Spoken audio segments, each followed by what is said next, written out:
श्री गणेशाय नमः। वायव्य संहिता अध्याय 19 से 24। साधक संस्कार और मंत्र महात्म्य का वर्णन।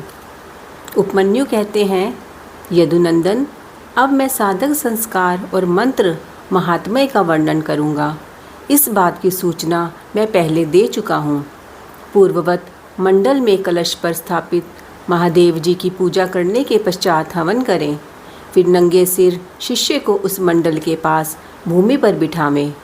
पूर्णाहुति होम पर्यंत सब कार्य पूर्ववत करके मूल मंत्र से 100 आहुतियाँ दें।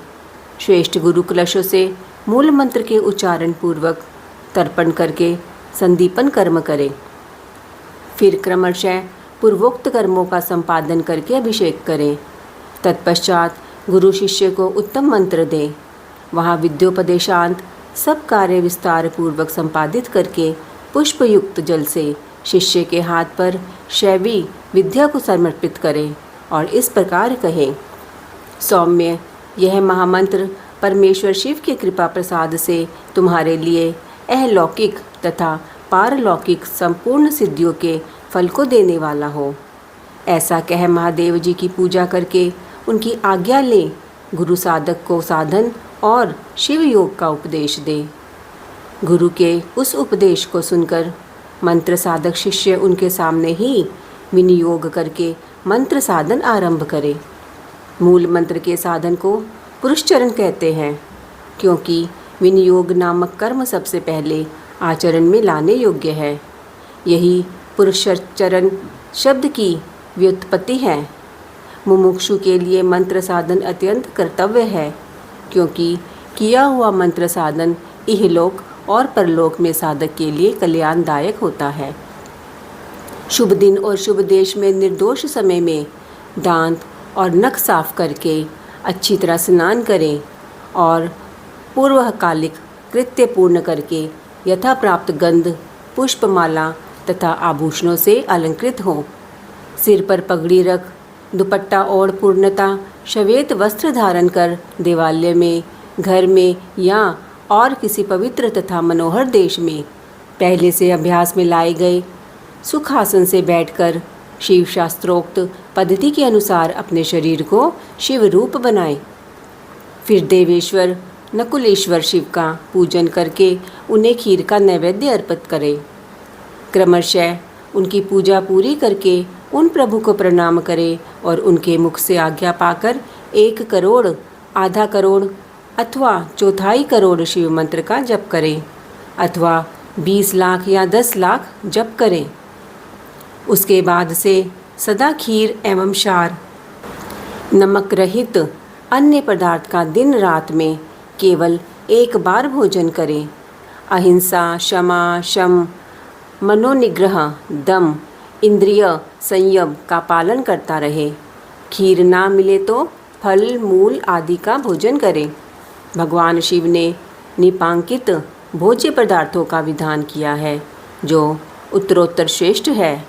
पहले तो चरु भक्षण करने योग्य है, उसके बाद सत्तू के कण, जौ के आटे का हलवा, साग, दूध, दही, घी, मूल, फल और जल ये आहार के लिए विहित है।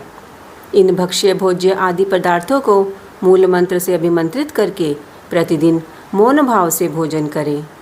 इस साधन में विशेष रूप से ऐसा करने का विधान है।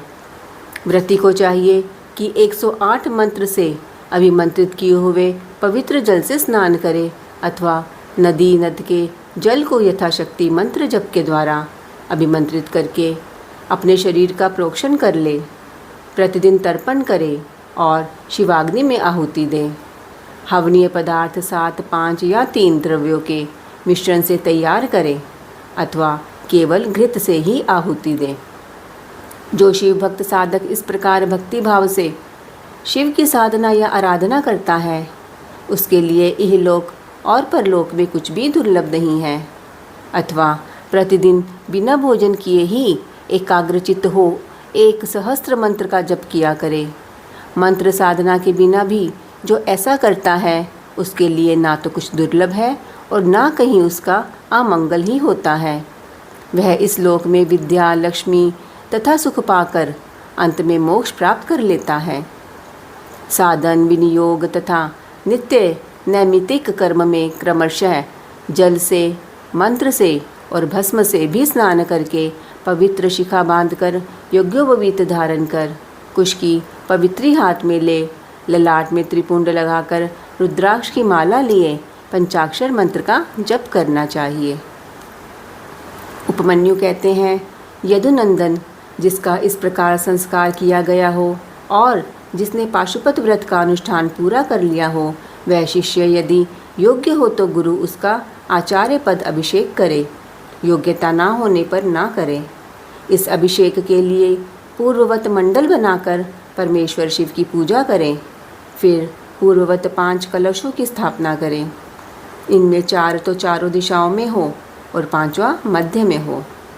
पूर्व वाले कलश पर निवृत्ति कला का, पश्चिम वाले कलश पर प्रतिष्ठा कला का, दक्षिण कलश पर विद्या कला का, उत्तर कलश पर शांति कला का और मध्यवर्ती कलश पर शांति अतीता कला का न्यास करके, उनमें रक्षा आदि का विधान करके, धेनु मुद्रा बांधकर, कलशों को अभिमंत्रित करके पूर्ववत पूर्णाहुति पर्यंत होम करें।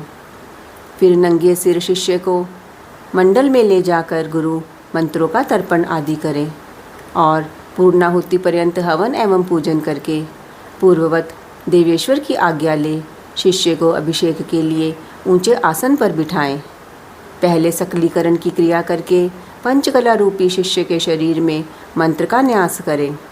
फिर उस शिष्य को बांधकर शिव को सौंप दें। तदंतर निवृत्ति कला आदि से युक्त कलशों को क्रमशः उठाकर शिष्य का शिव मंत्र से अभिषेक करें। अंत में मध्यवर्ती कलश के जल से अभिषेक करना चाहिए। इसके बाद शिव भाव को प्राप्त हुए आचार्य शिष्य के मस्तक पर शिव हस्त रखें और उसे शिवाचार्य की संज्ञा दें। तदंतर उसको वस्त्राभूषणों से अलंकृत करके शिव मंडल में महादेव जी की आराधना करके 108 आहुति एवं पूर्ण आहुति दे। फिर देवेश्वर की पूजा एवं भूतल पर साष्टांग प्रणाम करके गुरु मस्तक पर हाथ जोड़ भगवान शिव से यह निवेदन करें, भगवान, आपकी कृपा से मैंने इस योग्य शिष्य को आचार्य बना दिया है। देव, अब आप अनुग्रह करके इसे दिव्य आज्ञा प्रदान करें। इस प्रकार कहकर गुरु शिष्य के साथ पुनः शिव को प्रणाम करे और दिव्य शिव शास्त्र का शिव की ही भांति पूजन करे। इसके बाद शिव की आज्ञा लेकर आचार्य अपने उस शिष्य को अपने दोनों हाथों से शिव संबंधी ज्ञान की पुस्तक दे। वह उस शिवागम विद्या को मस्तक पर रखकर फिर उसे विद्यासन पर रखे और यथोचित रीति से प्रणाम कर उसकी पूजा करें। तदंतर गुरु उसे राजोचित चिन्ह प्रदान करे, क्योंकि आचार्य पदवी को प्राप्त हुआ पुरुष राज्य पाने के भी योग्य है। तत्पश्चात गुरु उसे पूर्वाचार्य द्वारा आचरित शिव शास्त्रोक्त आचार का अनुशासन करे, जिससे सब लोकों में सम्मान होता है। आचार्य पदवी को प्राप्त हुआ पुरुष शिव शास्त्रोक्त लक्षणों के अनुसार यत्नपूर्वक शिष्यों की परीक्षा करके उनका संस्कार करने के अनंतर उन्हें शिव ज्ञान का उपदेश दे। इस प्रकार वह बिना किसी आयास के शौच, क्षमा, दया, अस्पृह, कामना त्याग तथा अनसूया, ईर्ष्या त्याग आदि गुणों का यत्नपूर्वक अपने भीतर संग्रह करे। इस तरह उस शिष्य को आदेश देकर मंडल से शिव कलशों का तथा अग्नि आदि का विसर्जन करके वह सदस्यों का भी पूजन, दक्षिणा आदि से सत्कार करे, अथवा अपने गणों सहित गुरु एक साथ ही सब संस्कार करे। जहाँ 2 या 3 संस्कारों का प्रयोग करना हो, वहाँ के लिए विधि का उपदेश किया जाता है। वहाँ आदि में ही अद्वशुद्धि प्रकरण में कहे अनुसार कलशों की स्थापना करे। अभिषेक के सिवा सम्याचार दीक्षा के सब कर्म करके शिव का पूजन और अध्वशोधन करे। अध्वशुद्धि हो जाने पर फिर महादेव जी की पूजा करें। इसके बाद हवन और मंत्र तर्पण करके दीपन कर्म करे तथा महेश्वर की आज्ञा ले शिष्य के हाथ में मंत्र समर्पण पूर्वक शेष कार्य पूर्ण करे, अथवा संपूर्ण मंत्र संस्कार का क्रमशः अनुचिंतन करके गुरु अभिषेक पर्यंत अथवा शुद्धि का कार्य संपन्न करें। वहाँ शांत्यतीता आदि कलाओं के लिए जिस विधि का अनुष्ठान किया गया है वह सारा विधान 3 तत्वों की शुद्धि के लिए भी कर्तव्य है। शिव तत्व, विद्या तत्व और आत्म तत्व, ये 3 तत्व कहे गए हैं। शक्ति में पहले शिव का, फिर विद्या का और उसके बाद उसकी आत्मा का आविर्भाव हुआ है।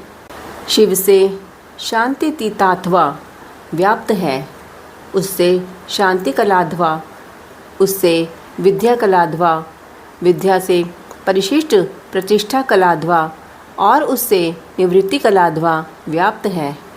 शिव शास्त्र के पारंगत मनीषी पुरुष मंत्र मूलक संभव शैव संस्कार की दुर्लभ मानकर शाक्त संस्कार का प्रतिपादन करते हैं। श्री कृष्ण, इस प्रकार मैंने तुमसे संपूर्ण यह चतुर्विध संस्कार कर्म का वर्णन किया, अब और क्या सुनना चाहते हो। तदंतर श्री कृष्ण के पूछने पर नित्य नैमित्तिक कर्म तथा न्यास का वर्णन करने के पश्चात उपमन्यु बोले, अब मैं पूजा के विधान का संक्षेप से वर्णन करता हूँ। इसे शिव शास्त्र में शिव ने शिवा के प्रति कहा है। मनुष्य अग्निहोत्र पर्यंत अंतर्याग का अनुष्ठान करके पीछे बहियार्ग ब्रह्म पूजन करे। उसकी विधि इस प्रकार है।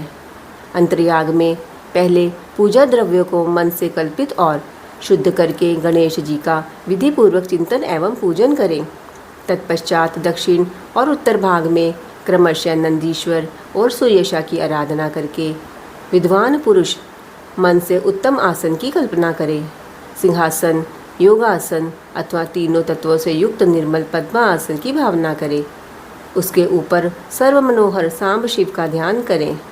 वे शिव समस्त शुभ लक्षणों से युक्त और संपूर्ण अवयवों से शोभायमान है। वे सबसे बढ़कर हैं और समस्त आभूषण उनकी शोभा बढ़ाते हैं। उनके हाथ पैर लाल है। उनका मुस्कुराता हुआ मुख कुंद और चंद्रमा के समान शोभा पाता है। उनकी अंग कांति शुद्ध स्फटिक के समान निर्मल है। 3 नेत्र प्रफुल्ल कमल की भांति सुंदर है। 4 भुजाएं, उत्तम अंग और मनोहर चंद्रकला का मुकुट धारण किए भगवान हर अपने 2 हाथों में वरद तथा अभय की मुद्रा धारण करते हैं और शेष 2 हाथों में मृग मुद्रा एवं टंक लिए हुए हैं। उनकी कलाई में सर्पों की माला कड़े का काम देती है। गले के भीतर मनोहर नील चिन्ह शोभित होता है। उनकी कहीं कोई उपमा नहीं है। वे अपने अनुगामी सेवकों तथा आवश्यक उपकरणों के साथ विराजमान है। इस तरह ध्यान करके उनके वाम भाग में महेश्वरी शिवा का चिंतन करें। शिवा की अंग कांति प्रफुल्ल कमल दल के समान परम सुंदर है। उनके नेत्र बड़े बड़े हैं।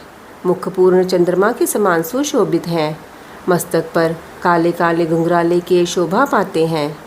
वे नील उत्पल दल के समान कांतिमती हैं।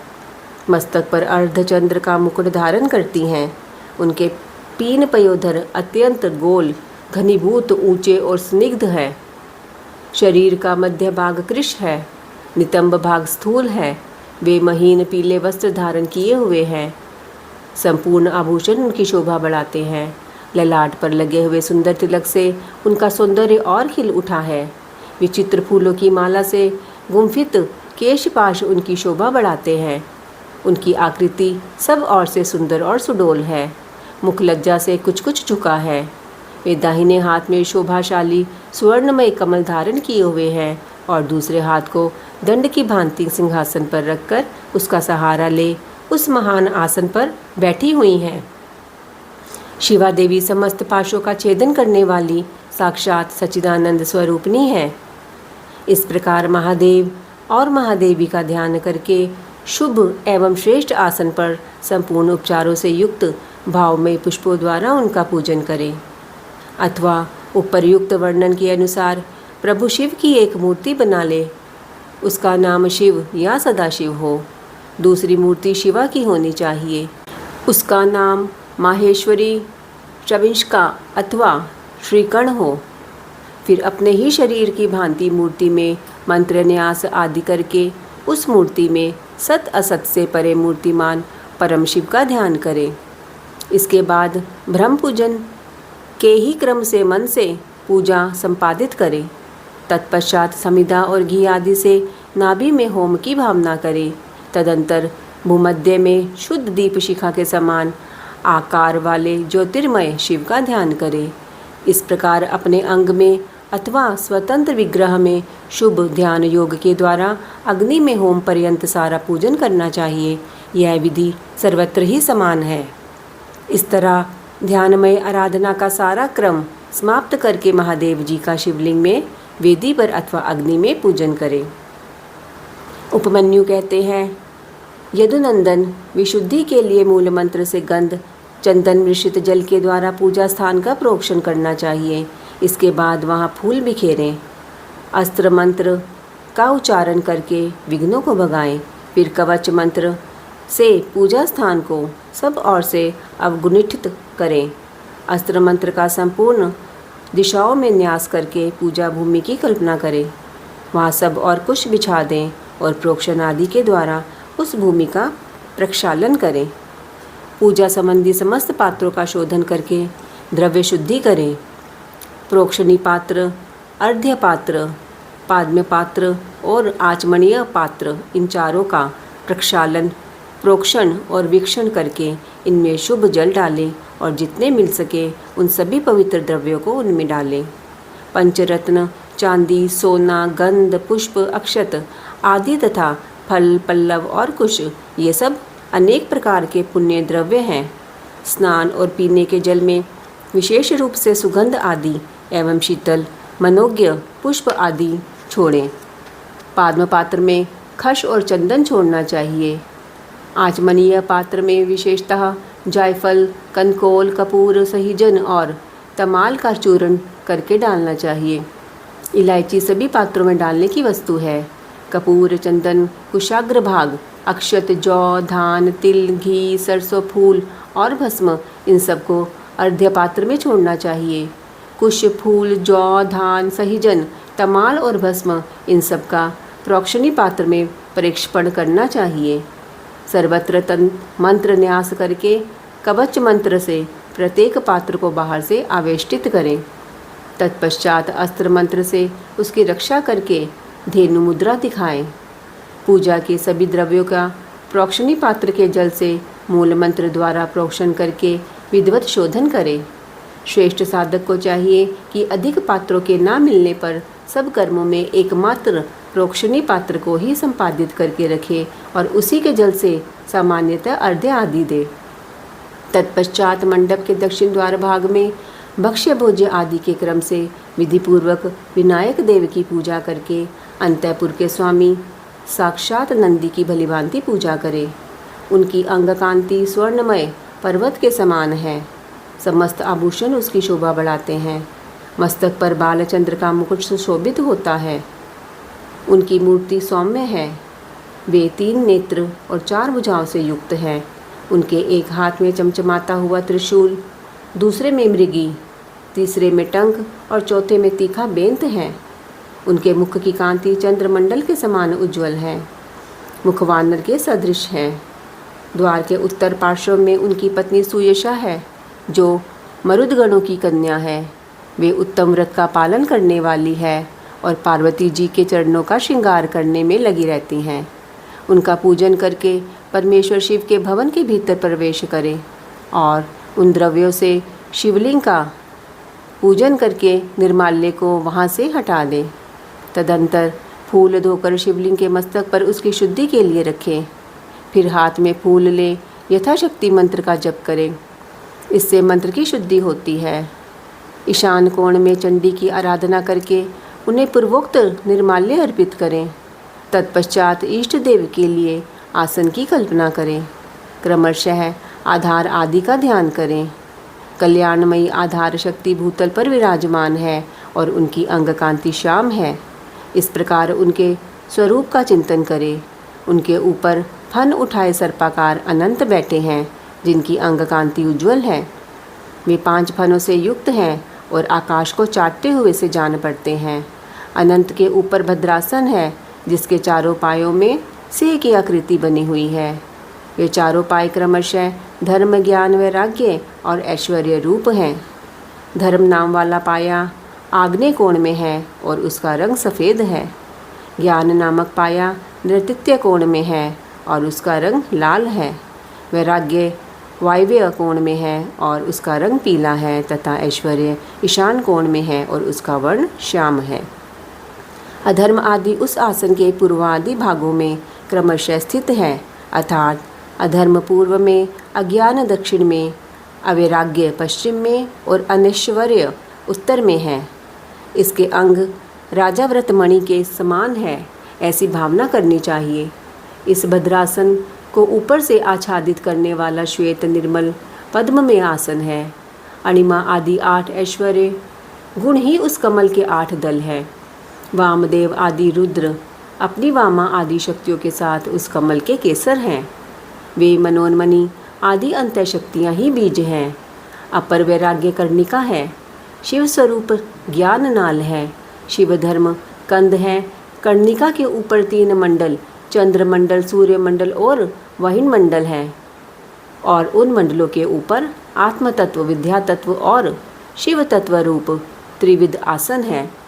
इन सब आसनों के ऊपर विचित्र बिछौनों से आच्छादित एक सुखद दिव्य आसन की कल्पना करें जो शुद्ध विद्या से अत्यंत प्रकाशमान हो।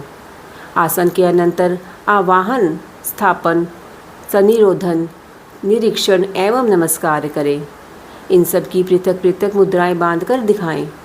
तदंतर पाद्म, आचमन, अर्घ्य, स्नानीय वस्त्र, यज्ञोपवीत, गंध, पुष्प, धूप, दीप, नैवेद्य और तांबूल देकर शिव और शिव को शयन कराएं अथवा उपर्युक्त रूप से आसन और मूर्ति की कल्पना करके मूल मंत्र एवं अन्य ईशानादि ब्रह्मा मंत्रों द्वारा सकलीकरण की क्रिया करके देवी पार्वती सहित परम कारण शिव का आवाहन करें। भगवान शिव की अंग कांति शुद्ध स्फटिक के समान उज्ज्वल है। वे निश्चल, अविनाशी, समस्त लोकों के परम कारण, सर्वलोक स्वरूप, सबके बाहर भीतर विद्यमान, सर्वव्यापी, अणु से अणु और महान से भी महान है। भक्तों को अनायास ही दर्शन देते हैं। सबके ईश्वर एवं अव्यय है। ब्रह्मा, इंद्र, विष्णु तथा रुद्र आदि देवताओं के लिए भी आगोचर हैं। संपूर्ण वेदों के सारे तत्व हैं। विद्वानों के भी दृष्टिपथ में नहीं आते हैं। आदि, मध्य और अंत से रहित हैं। भवरोग से ग्रस्त प्राणियों के लिए औषध रूप हैं।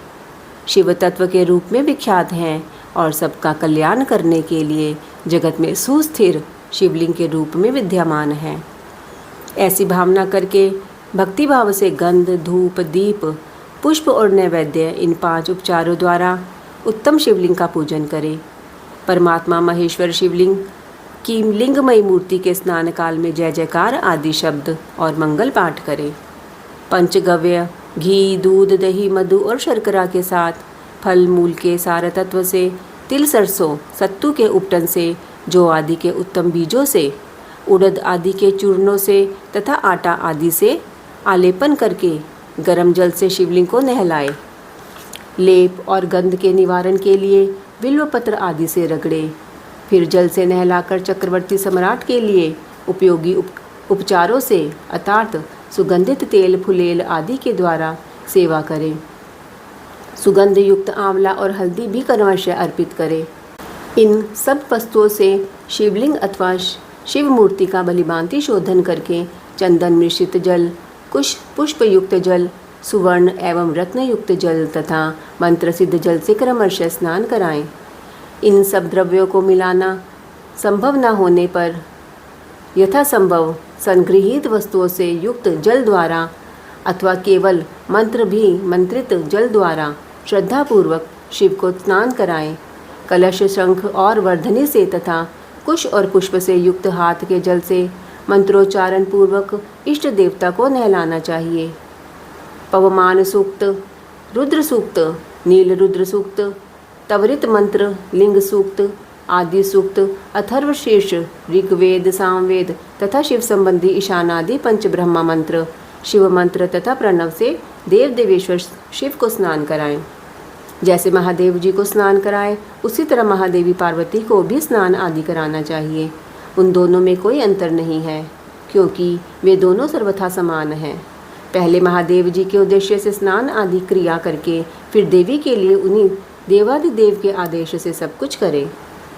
अर्धनारीश्वर की पूजा करनी हो तो उसमें पूर्वापर का विचार नहीं है, अतः उसमें महादेव और महादेवी की साथ साथ पूजा होती रहती है। शिवलिंग में या अन्यत्र मूर्ति आदि में अर्धनारीश्वर की भावना से सभी उपचारों का शिव और शिवा के लिए एक साथ ही उपयोग होता है। पवित्र सुगंधित जल से शिवलिंग का अभिषेक करके उसे वस्त्र से पोंछे, फिर नूतन वस्त्र एवं यज्ञोपवीत चढ़ावें। तत्पश्चात पाद्म, आचमन, अर्घ्य, गंध, पुष्प, आभूषण, धूप, दीप, नैवेद्य, पीने योग्य जल, मुख शुद्धि, पुनराचमन, मुखवास तथा संपूर्ण रत्नों से जटित सुंदर मुकुट, आभूषण, नाना प्रकार की पवित्र पुष्पमालाएं, छत्र, चवर, व्यजन, ताड़ का पंखा और दर्पण देकर सब प्रकार की मंगलमयी वाद्य ध्वनियों के साथ इष्ट देव की निराजना करें। आरती उतारे। उस समय गीत और नृत्य आदि के साथ जय जयकार भी होनी चाहिए। सोना, चांदी, तांबा अथवा मिट्टी के सुंदर पात्र में कमल आदि के शोभायमान फूल रखें। कमल के बीज तथा दही, अक्षत आदि भी डाल दें। त्रिशूल, शंख, 2 कमल, नंद्यावर्त नामक शंख विशेष, सूखे गोबर की आग, श्रीवत्स, स्वास्तिक, दर्पण, वज्र तथा अग्नि आदि से चिह्नित पात्र में 8 दीपक रखें। वे 8 दिशाओं में रहें और एक नवा दीपक मध्य भाग में रहे। इन नवों दीपकों में वामा आदि नवशक्तियों का पूजन करें। फिर कवच मंत्र से आच्छादन और अस्त्र मंत्र द्वारा सब ओर से संरक्षण करके धेनु मुद्रा दिखाकर दोनों हाथों से पात्र को ऊपर उठाएं अथवा पात्र में क्रमशः 5 दीप रखें। 4 को चारों कोनों में और 1 को बीच में स्थापित करें। तत्पश्चात उस पात्र को उठाकर शिवलिंग या शिव मूर्ति आदि के ऊपर क्रमशः 3 बार प्रदक्षिण क्रम से घुमाए और मूल मंत्र का उच्चारण करता रहे। तदंतर मस्तक पर अर्घ्य और सुगंधित भस्म चढ़ाएं। फिर पुष्पांजलि देकर उपहार निवेदन करें। इसके बाद जल देकर आचमन कराएं। फिर सुगंधित द्रव्यों से युक्त 5 तांबूल भेंट करें। तत्पश्चात प्रोक्षणीय पदार्थों का प्रोक्षण करके नृत्य और गीत का आयोजन करें। लिंग या मूर्ति आदि में शिव तथा पार्वती का चिंतन करते हुए यथाशक्ति शिव मंत्र का जप करें। जप के पश्चात प्रदक्षिणा, नमस्कार, स्तुति पाठ, आत्मसमर्पण तथा कार्य का विनयपूर्वक विज्ञापन करें। फिर अर्घ्य और पुष्पांजलि दें। विधिवत मुद्रा बांधकर इष्ट देव से त्रुटियों के लिए क्षमा प्रार्थना करें। तत्पश्चात मूर्ति सहित देवता का विसर्जन करके अपने हृदय में उसका चिंतन करें। पाद्म से लेकर मुखवास पर्यंत पूजन करना चाहिए अथवा अर्घ्य आदि से पूजन आरंभ करना चाहिए, या अधिक संकट की स्थिति में प्रेम पूर्वक केवल फूल मात्र चढ़ा देना चाहिए। प्रेम पूर्वक फूल मात्र चढ़ा देने से ही परम धर्म का संपादन हो जाता है। जब तक प्राण रहे शिव का पूजन किए बिना भोजन ना करें। ओम नमो शिवाय।